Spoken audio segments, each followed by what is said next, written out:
સસરાસર શોભી રહ્યું દાસ તુલસી સત કહે બેઠો આંખ ધન ખોયું. હવે આવું આંખ ધન કયું હશે કે ખોવાઈ જાય? વાત તો સત્ય છે, પણ સમજાય તો નક્કી થાય.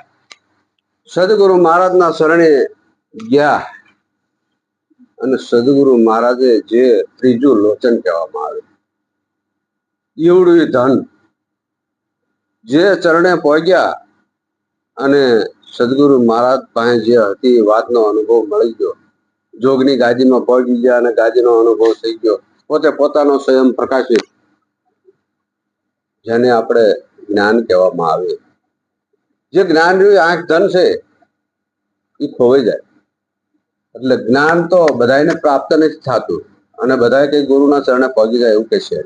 એટલે કીધું કે નામનું અંજવાળું સસરાસર શોભી રહ્યું દાસ તુલસી સત્ય કહે બેઠો આંખ ધન ખોયું. જે સદગુરુ મહારાજે આપણને વાત સમજાવી, જે પ્રકાશ દેખાડ્યો છે ને, એ આપણી પાસે સદગુરુ મહારાજનું શરણ ન હોય તો એ વસ્તુ આપણે ખોવાઈ ગયેલી છે. પણ ત્યાં પહોંચી ગયા, જો તમે ધીમે ધીમે ચાલુ રાખો ને તો પ્રકાશિત વસ્તુ બનતી જાય છે. એમ તો વૈરાગ ઘણી જાતના હોય, વૈરાગ, પણ વૈરાગ લાગે તો સારું, પણ વૈરાગ લાગતો નથી ને ભાગે છે. ભાગે એટલે નકામું. વૈરાગ તો લાગ્યો ગુરુની વાતડીએ આટડીએ ઘણું બધું સંતો મહાપુરુષે અનુભવ કર્યો.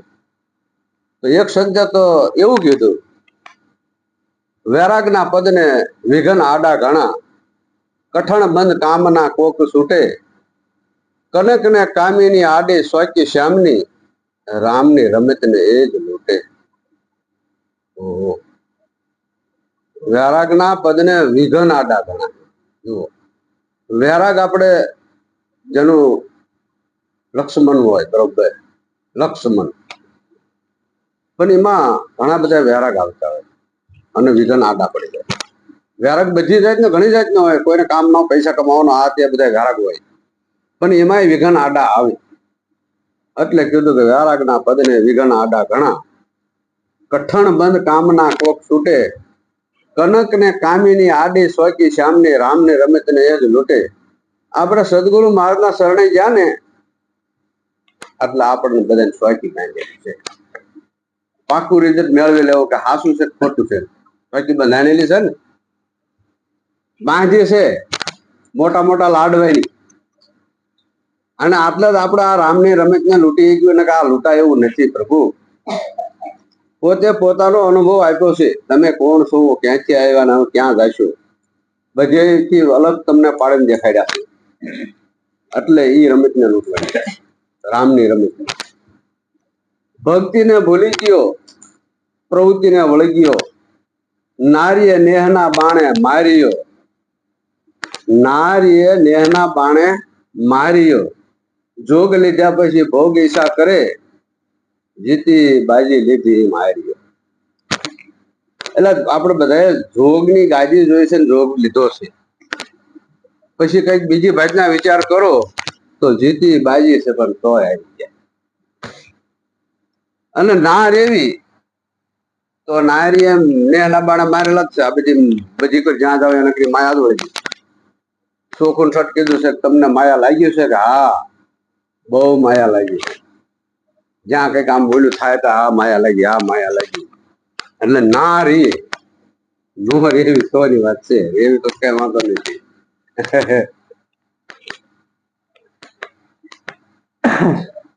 કામનું મૂળ તે જાણવી કલ્પના, કરમ રે ભ્રમની ગાંઠ બાંધે. કામનું મૂળ છે ને કલ્પના, પાકું રિઝલ્ટ મેળવ. કામનું મૂળ તે જાણવી કલ્પના, કરમ રે ભ્રમની ગાંઠ બાંધે. શીલ રે સંતોષના શોભા દીધા વિના, જન્મ મરણના રોગ વાગે.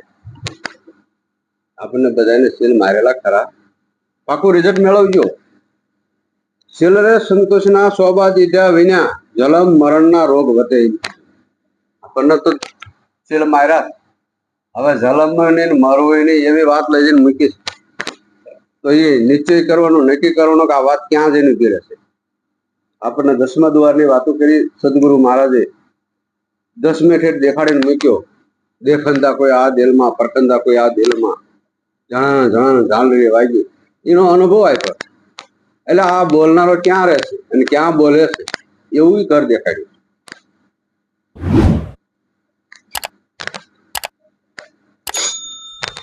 મૂળ રે જ્ઞાનમાં, મૂળ રે વૈરાગમાં, મન જેના ગળિયા, વળતી વાસનામાં ન મળે.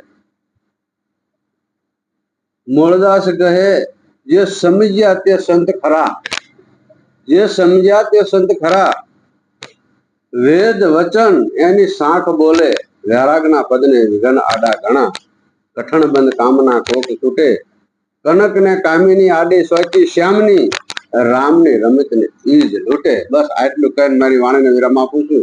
બોલો સદગુરુ મહારાજની જય.